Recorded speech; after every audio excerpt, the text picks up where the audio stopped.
Good morning दोस्तों, स्वागत है आपका अपने यूट्यूब चैनल आधार क्लासेज राजगढ़ में। दोस्तों हम बात कर रहे हैं करंट अफेयर की क्लास के बारे में और हमारी जो करंट अफेयर की क्लास उसमें देखते हैं सबसे महत्वपूर्ण क्वेश्चन। सबसे पहले दोस्तों बात करें तो हाल ही में भारत कैरिकॉम मंत्री स्तरीय बैठक कहाँ पर आयोजित की गई है। दोस्तों बात करें तो ये बैठक कहाँ पर आयोजित की गई है? जॉर्ज टाउन में। कहाँ पर आयोजित की गई है? जॉर्ज टाउन में। सबसे पहले बात करेंगे दोस्तों किसके बारे में? कैरिकॉम के बारे में। किसके बारे में बात करने वाले हैं? कैरिकॉम। देखो कैरिकॉम की बात करें दोस्तों तो एक तो आता है अंध महासागर,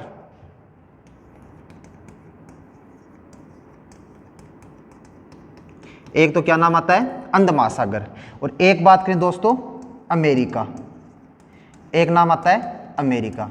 एक तो अंध महासागर है और एक है अमेरिका।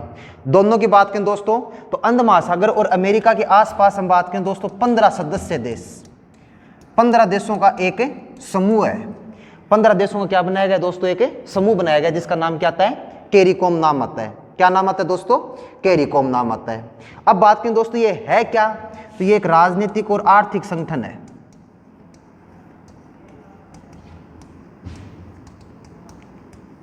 राजनीतिक और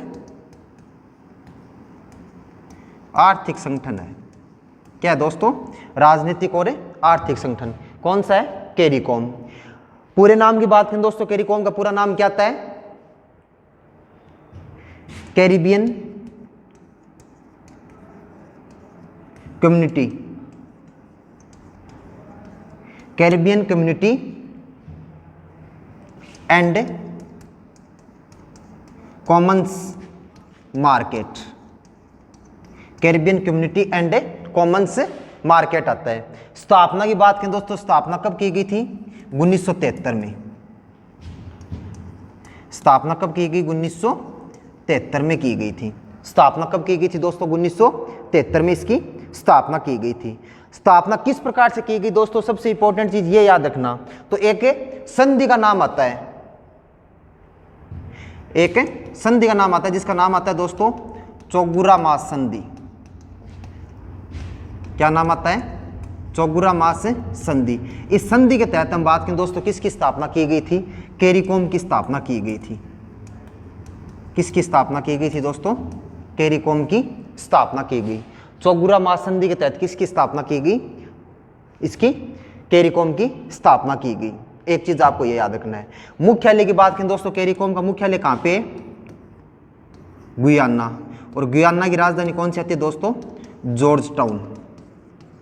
कौन सी आती है? George town. तो यहीं पे हम बात करें तो दोस्तों भारत के विदेश मंत्री कौन आते हैं? एस जयशंकर। एस जयशंकर, भारत के विदेश मंत्री एस जयशंकर की हम बात करें तो इनके द्वारा हम बात करें कैरिकॉम का मुख्यालय कहां पे है? गुयाना के जॉर्ज टाउन में। तो यहां पर हम बात करें तो एक मंत्री स्तरीय बैठक का आयोजन किया गया था। तो भारत की ओर से हम बात करें तो इसका प्रतिनिधित्व दोस्तों किसके द्वारा किया गया था? एस जयशंकर के द्वारा प्रतिनिधित्व किया गया। किसके द्वारा किया गया था दोस्तों? एस जयशंकर के द्वारा। जबकि बात करें दोस्तों एक सह प्रतिनिधित्व की हम बात करें तो एस जयशंकर की हम बात करें तो समकक्ष कौन थे वहां पे संबोधित करने वाले? तो उनका नाम आता है दोस्तों कामिनाज स्मिथ। क्या नाम आता है दोस्तों? कामिनाज स्मिथ नाम आता है। क्या नाम आता है दोस्तों? कामिनाज स्मिथ। इनकी बात करें दोस्तों कामिनाज स्मिथ की तो ये कहां के थे? गुयाना के। कहां के थे दोस्तों? गुयाना के थे। तो हम बात करें दोस्तों एस जयशंकर और कामिनाज स्मिथ के द्वारा सह प्रतिनिधित्व के रूप में भारत और कैरिकॉम के मंत्री स्तरीय बैठक का आयोजन किया गया था। कहां पर किया गया था दोस्तों? जॉर्ज टाउन में। कहां पर किया गया था? जॉर्ज टाउन में। और ये कहां की राजधानी है दोस्तों? गुयाना की। कहां की राजधानी आती है? गुयाना की राजधानी आती है। एक चीज तो आपको ये याद रखनी है। अब बात करें दोस्तों एस जयशंकर इनकी हम बात करें दोस्तों इनके द्वारा 21 अप्रैल को हम बात करें तो अपनी विदेश यात्रा प्रारंभ की गई है। कब शुरू की गई है दोस्तों? 21 अप्रैल को।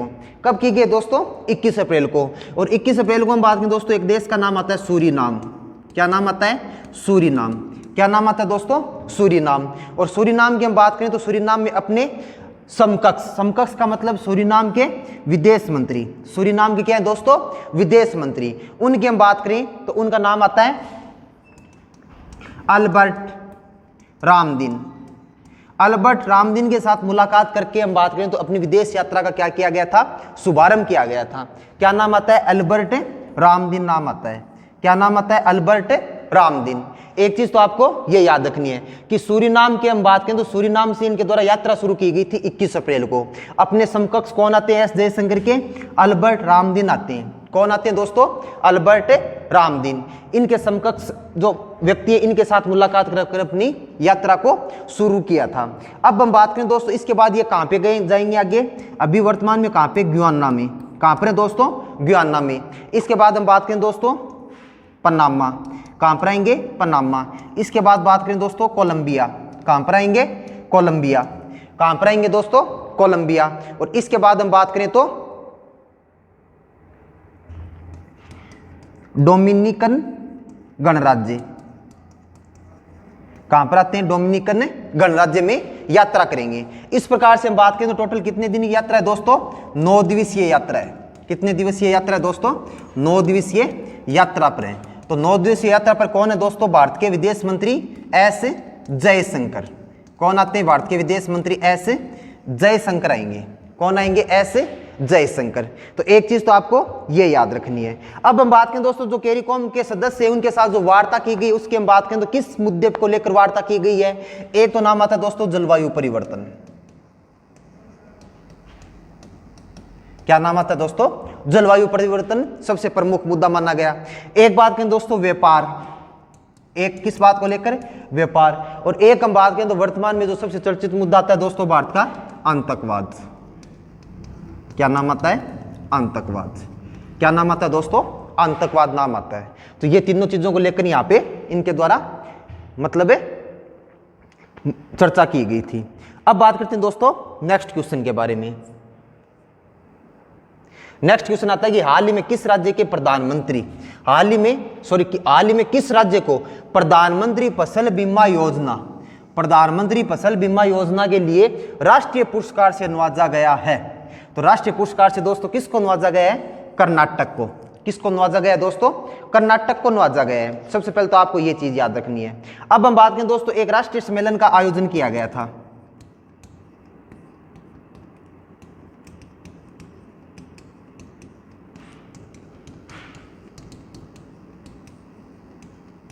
किसका आयोजन किया गया था, राष्ट्रीय सम्मेलन का आयोजन किया गया। और जिस राष्ट्रीय सम्मेलन का आयोजन किया गया दोस्तों, आयोजन स्थल कहां पर है, छत्तीसगढ़। कहां पर आता है, छत्तीसगढ़ में आता है। आयोजन किया गया वो सम्मेलन कहां पे किया गया था दोस्तों, छत्तीसगढ़ में किया गया था। यहीं पे हम बात करें तो प्रधानमंत्री फसल बीमा योजना के लिए हम बात करें दोस्तों कर्नाटक राज्य को राष्ट्रीय स्तर के पुरस्कार से नवाजा गया है। एक चीज याद रखनी है दोस्तों कि इस पुरस्कार को ग्रहण किसने किया था, कर्नाटक को जो ये पुरस्कार मिला इसको ग्रहण किसके द्वारा किया गया। तो नाम आता है दोस्तों शिवयोगी कमल साध। क्या नाम आता है दोस्तों, शिवयोगी कमल साध के द्वारा बात करें दोस्तों ग्रहण किया गया था। किसके द्वारा किया गया दोस्तों, शिवयोगी कमल साध के द्वारा ग्रहण किया गया, शिवयोगी कमल साध। अब बात करें दोस्तों किस लिए किया गया कि जो प्रधानमंत्री फसल बीमा योजना इसको लागू करने में हम बात करें तो सबसे अग्रणी राज्य किसको घोषित किया गया है, कर्नाटक को किया गया है। ये जो योजना है दोस्तों इसको हम बात करें तो लागू करने में सबसे अग्रणी राज्य, अग्रणी राज्य किसको माना गया दोस्तों, कर्नाटक को माना गया है। और इसके आंकड़े बताते हैं दोस्तों कि इसके द्वारा इस योजना को लागू किया गया है। कैसे दोस्तों, सबसे पहले तो हम बात करें तो कर्नाटक राज्य के द्वारा हम बात करें दोस्तों एक पोर्टल तैयार किया गया था, ऑनलाइन पोर्टल। उसके माध्यम से हम बात करें तो किसानों को प्रधानमंत्री फसल बीमा योजना के बारे में जागरूक किया गया था। उसी के तहत हम बात करें दोस्तों उस पोर्टल का नाम क्या था, संरक्षण। क्या नाम आता है दोस्तों, संरक्षण नाम आता है। क्या नाम आता है, संरक्षण। तो एक चीज तो ये याद रखना है कि नाम क्या आता है, संरक्षण। उसके बाद हम बात करें तो एक चीज याद रखनी है दोस्तों, आपको क्या याद रखोगे, सबसे पहले हम बात करें दोस्तों प्रधानमंत्री फसल बीमा योजना में बात करें दोस्तों 2021 में हम बात करें तो लगभग हम बात करें दोस्तों कर्नाटक राज्य के 16 लाख किसानों के द्वारा नामांकन करवाया गया था।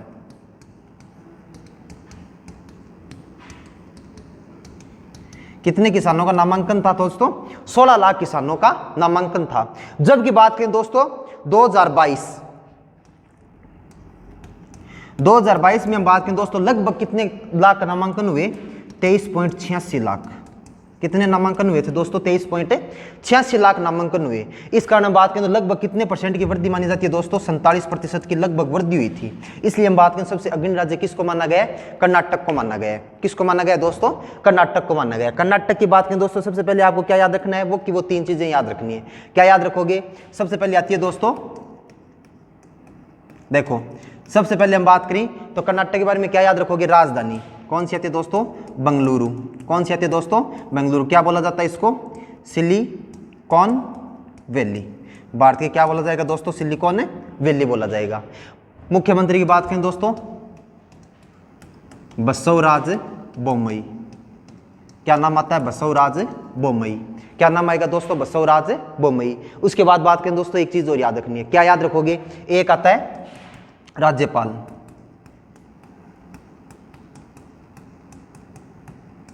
थावरचंद गहलोत। क्या नाम आता है दोस्तों? थावरचंद गहलोत। राज्यपाल का क्या नाम आएगा दोस्तों? थावरचंद गहलोत नाम आएगा। एक चीज आपको ये याद रखनी है। एक हम बात करें तो भौगोलिक दृष्टि से हम बात करें दोस्तों, कर्नाटक में क्या स्थित है? मैसूर का पठार। क्या स्थित है दोस्तों?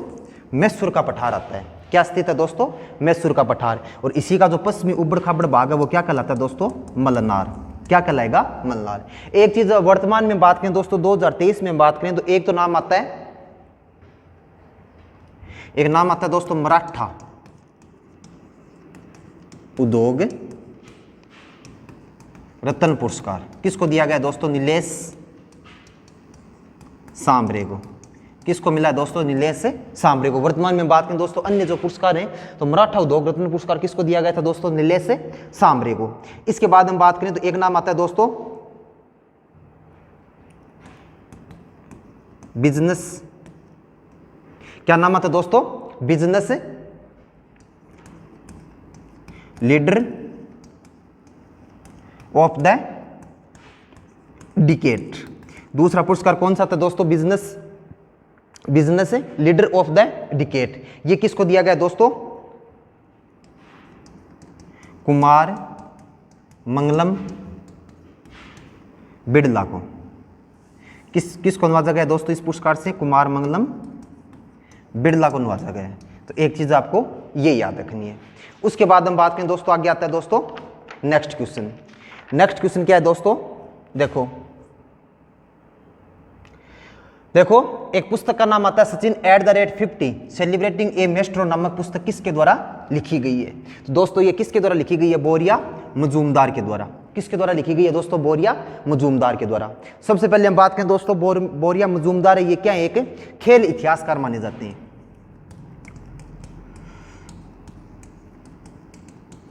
क्या माने जाते हैं दोस्तों? खेल इतिहासकार। क्या माने जाते हैं दोस्तों? खेल इतिहासकार। सबसे पहले तो आपको ये याद रखना है। और एक इनके द्वारा टीवी शो होस्ट किया जाता है। ठीक है, तो इनके द्वारा एक पुस्तक लिखी गई है। कौन सी लिखी गई दोस्तों? सचिन @50 सेलिब्रेटिंग ए मेस्ट्रो। इसमें हम बात करें तो दोस्तों सचिन के जो बचपन से लेकर आज तक के जो संघर्ष की कहानी है उसको दर्शाया गया है। किसको दर्शाया गया है? सचिन की जो मतलब हम बात करें तो सचिन की एक क्रिकेट यात्रा, एक क्रिकेट युग है, उसके बारे में इनके द्वारा दर्शाया गया है। किसके द्वारा? बोरिया मजूमदार के द्वारा। इसी प्रकार हम बात करें दोस्तों एक पुस्तक आती है बासु चटर्जी। कौन सी पुस्तक आती है दोस्तों? Basu Chatterjee.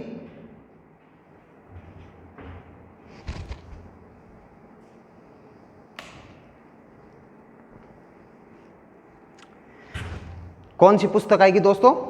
Basu Chatterjee and middle Basu Chatterjee and middle of the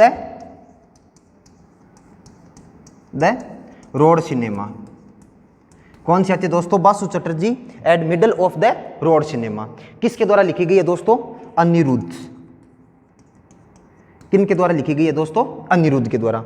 इसी प्रकार हम बात करें दोस्तों एक पुस्तक और आती है। कौन सी आती है दोस्तों? गांधी राजनीति और संप्रदाय। क्या नाम आता है दोस्तों? गांधी राजनीति और संप्रदाय। इसकी हम बात करें दोस्तों किसके द्वारा लिखी गई है? पीयूष बोबेले के द्वारा। किसके द्वारा लिखी गई है दोस्तों? पीयूष बोबेले के द्वारा लिखी गई है। इसी प्रकार हम बात करें दोस्तों, एक नाम आता है मुद्रक उपनिषद। क्या नाम आता है दोस्तों? मुद्रक उपनिषद। इसकी हम बात करें दोस्तों, किसके द्वारा लिखी गई है? डॉक्टर करण सिंह के द्वारा। किसके द्वारा लिखी गई है दोस्तों? डॉक्टर करण सिंह के द्वारा। ये क्या है दोस्तों? एक पूर्व सांसद है। क्या है? पूर्व सांसद। तो ये किसके द्वारा लिखी गई है? डॉक्टर करण सिंह के द्वारा लिखी गई है। इसके बाद बात करते हैं दोस्तों नेक्स्ट क्वेश्चन। क्या आता है? Next question. नेक्स्ट क्वेश्चन की बात करें दोस्तों, क्या आता है कि हाल ही में लता दीनानाथ मंगेशकर पुरस्कार, हाल ही में लता दीनानाथ मंगेशकर पुरस्कार से किसे नवाजा गया है? तो दोस्तों किसको नवाजा गया है? आशा भोसले को। किसको नवाजा गया है दोस्तों? आशा भोसले को नवाजा गया है। कब नवाजा गया है दोस्तों? 24 अप्रैल को नवाजा जाएगा। कब नवाजा जाएगा? 24 अप्रैल को। कब नवाजा जाएगा दोस्तों? मतलब है आज ये दिन हम बात करें तो इनको कौन से पुरस्कार से सम्मानित किया जाएगा? 24 अप्रैल को लता दीनानाथ मंगेशकर पुरस्कार से नवाजा जाएगा। ठीक है, एक चीज तो आपको ये याद रखना, मतलब 20 के नाम की घोषणा की और आज इनको नवाजा जाएगा। अब हम बात करें दोस्तों, सबसे पहले बात करें ये जो पुरस्कार है, ये सबसे पहले तो हम बात करें तो आशा भोसले के पिता दीनानाथ मंगेशकर के नाम पर है। किसके नाम पर आता है दोस्तों? दीनानाथ मंगेशकर के नाम पर। किसकी स्मृति में दोस्तों? लता मंगेशकर की स्मृति में। स्मृति की हम बात करें दोस्तों, किसकी स्मृति में आता है? लता मंगेशकर। किसकी स्मृति में आता है दोस्तों? लता मंगेशकर की स्मृति में आता है। एक चीज तो आपको ये याद रखनी है। ठीक है, तो लता मंगेशकर की स्मृति में हम बात करें तो मंगेशकर परिवार, और इसके अलावा अगर हम बात करें तो इनका एक जो ट्रस्ट चलता है उनके द्वारा सम्मानित किया जाएगा। एक चीज तो आपको ये याद रखनी है। तो लता दीनानाथ मंगेशकर पुरस्कार से दोस्तों किसको दिया गया है? आशा भोसले को दिया जाएगा। जबकि बात करें दोस्तों, इसके अंदर और भी पुरस्कार आते हैं, इसी ट्रस्ट के द्वारा दिए जाते हैं, इसी इनकी स्मृति में। कौन कौन से आते हैं दोस्तों? सबसे पहले देखो, मास्टर दीनानाथ मंगेशकर पुरस्कार,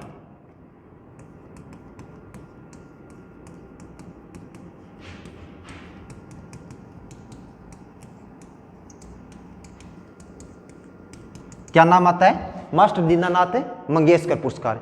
किसको दिया जाता है दोस्तों? पंकज उदास। किसको दिया जाता है दोस्तों? पंकज उदास को दिया गया है। किसको दिया गया? पंकज उदास को। एक चीज तो आपको ये याद रखनी है। उसके बाद हम बात करें तो एक चीज और देखो, एक हम पुरस्कार की हम बात करें दोस्तों, एक आता है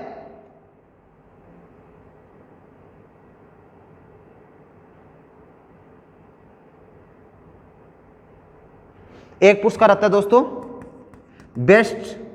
best drama of the year पुरस्कार। कौन सा आता है दोस्तों? Best drama of the year पुरस्कार। तो best drama of the year पुरस्कार की हम बात करें तो दोस्तों हम बात करें तो ये किसको दिया जाता है? Prashant Damle fan foundation. क्या नाम आता है दोस्तों? प्रशांत दामले फैन फाउंडेशन की हम बात करें दोस्तों, इनका एक गोरी थिएटर चलता है। कौन सा चलता है दोस्तों? गोरी theatre. Prashant Damle fan foundation का दोस्तों हम बात करें तो एक क्या चलता है? गोरी थिएटर। और इनका बात करें दोस्तों, एक नाटक आता है। क्या आता है? नाटक आता है। नाटक कौन सा है दोस्तों? नाटक की हम बात करें दोस्तों, नियम व अति लागू।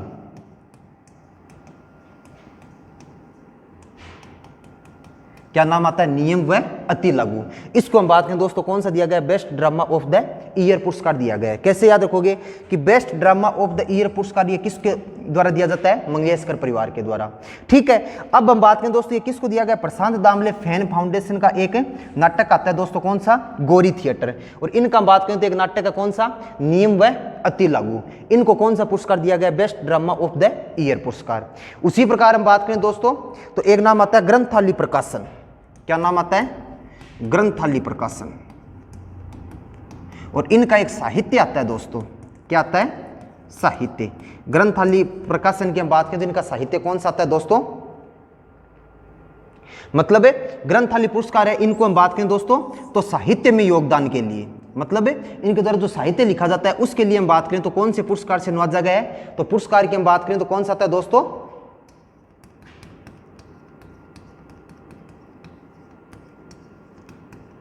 वाग विलासिनी पुरस्कार। कौन सा था दोस्तों? वाग विलासिनी पुरस्कार आता है। और एक हम बात करें दोस्तों सिनेमा व रंगमंच में योगदान के लिए, योगदान के लिए हम बात करें किसको पुरस्कार दिया गया दोस्तों, विद्या बालन को। किसको दिया गया है, विद्या बालन को पुरस्कार दिया गया है। तो ये चीज याद रखनी है। अब हम बात करते हैं दोस्तों नेक्स्ट क्वेश्चन के बारे में। नेक्स्ट क्वेश्चन की हम बात करें दोस्तों, हाल ही में यूरोपीय संघ और भारत विमान शिखर सम्मेलन का आयोजन कहां पर किया गया। तो दोस्तों ये कहां पे किया गया है, नई दिल्ली में। कहां पर आयोजन किया गया दोस्तों, नई दिल्ली में आयोजन किया गया है। सबसे पहले तो हम बात करें आयोजन कब हुआ था दोस्तों, 20 अप्रैल को। कब हुआ था, 20 अप्रैल को। कहां पर हुआ था दोस्तों, नई दिल्ली में आयोजन हुआ है। कहां पर हुआ है दोस्तों, नई दिल्ली में। सबसे पहले बात करें तो आयोजन कब हुआ, 20 अप्रैल को। और कहां पर हुआ दोस्तों, नई दिल्ली में। कहां पर हुआ है, नई दिल्ली में। अब देखो सबसे पहले हम बात करें दोस्तों भारतीय विमानपत्तन प्राधिकरण के द्वारा, भारतीय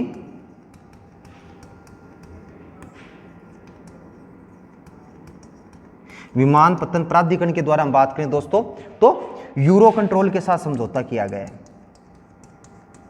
किसके साथ समझौता किया गया दोस्तों, यूरो कंट्रोल के साथ समझौता किया गया है। अब हम बात करें दोस्तों ये यूरो कंट्रोल क्या है, तो इसकी हम बात करें दोस्तों तो यूरो कंट्रोल की हम बात करें दोस्तों, ये क्या है, एक पैन यूरोपीय नागरिक, क्या नाम आता है दोस्तों, पैन यूरोपीय नागरिक सैन्य संगठन है। क्या आता है, पैन यूरोपीय नागरिक क्या है, एक सैन्य संगठन है। क्या है दोस्तों, यूरो कंट्रोल। तो इसके साथ हम बात करें दोस्तों किसके द्वारा समझौता किया गया है, भारतीय विमान प्राधिकरण के द्वारा समझौता किया गया है। एक चीज याद रखना दोस्तों, इस समझौते का उद्देश्य क्या था। समझौते के उद्देश्य की हम बात करें तो हवाई यातायात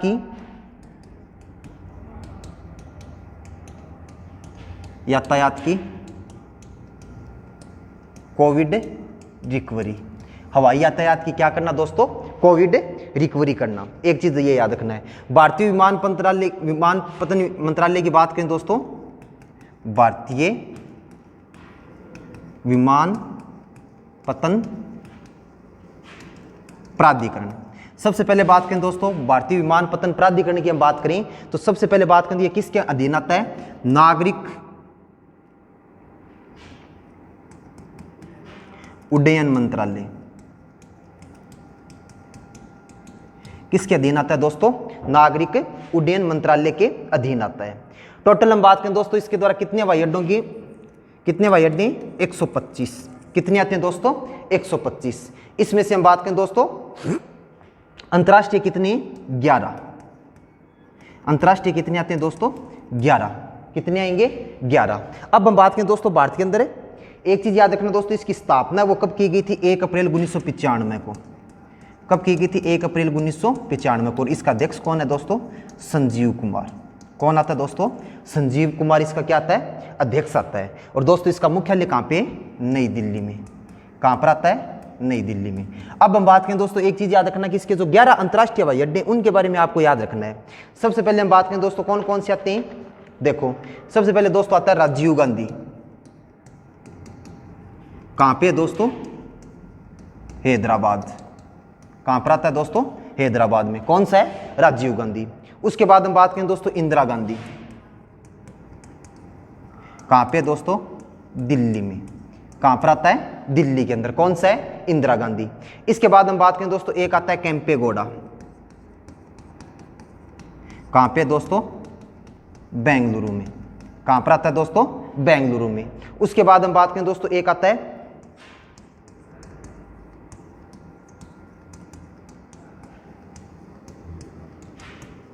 नेताजी सुभाष चंद्र बोस। कौन सा था दोस्तों, नेताजी सुभाष चंद्र बोस। कहां पे दोस्तों, कोलकाता में।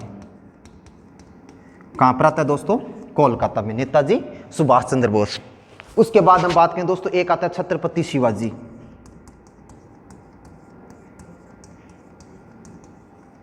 और इसकी हम बात करें दोस्तों कहां पर है, मुंबई में। कहां पर आता है, मुंबई में। छत्रपति शिवाजी कहां पे दोस्तों, मुंबई में। इसके बाद हम बात करें दोस्तों एक आता है बिरसा मुंडा।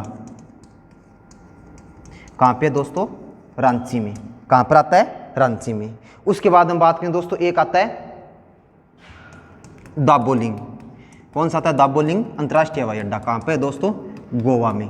कहां पर आता है, गोवा में। इसके बाद हम बात करें दोस्तों, एक आता है बाबा साहब अंबेडकर।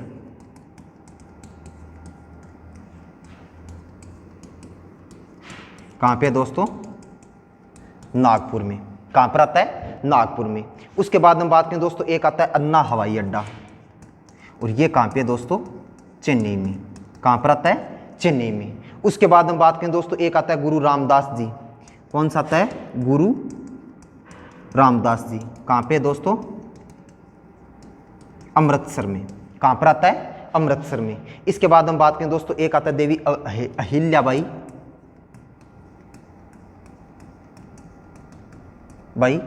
होलकर। कौन सा हवाई अड्डा है दोस्तों? देवी अहिल्याबाई होलकर। और इसकी बात करें दोस्तों, कहाँ पे? इंदौर में। कहाँ पर आता है? इंदौर में। तो इस प्रकार से हम बात करें दोस्तों, हमारे जो महत्वपूर्ण क्वेश्चन है, जो 5 महत्वपूर्ण क्वेश्चन थे वो जो हम लेके आए थे वो कंप्लीट हो गए। नेक्स्ट जो करंट अफेयर की क्लास आएगी उसके अंदर भी हमें अन्य महत्वपूर्ण क्वेश्चनों के बारे में बात करेंगे। धन्यवाद।